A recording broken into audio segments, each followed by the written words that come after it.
अस्वस्थ होतो। तर ज्याला जशी सवय तशी वक्तव्य असं विजय वडेट्टीवारांनी म्हटलेलं आहे। त्यांच्या पोटामध्ये होतं ते ओठावर आलं असं विजय वडेट्टीवारांनी म्हटलंय।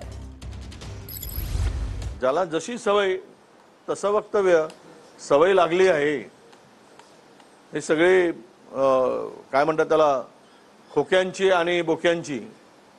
तर ते खोके आणि बोके, बोके म्हणजे बोकडं, दोघांची सवय लागल्याच्या तोंडून दुसरं काय निघणार आहे, तेच निघणार। आणि त्यामुळं त्यांच्या पोटात जे होतं ते ओटात आलं।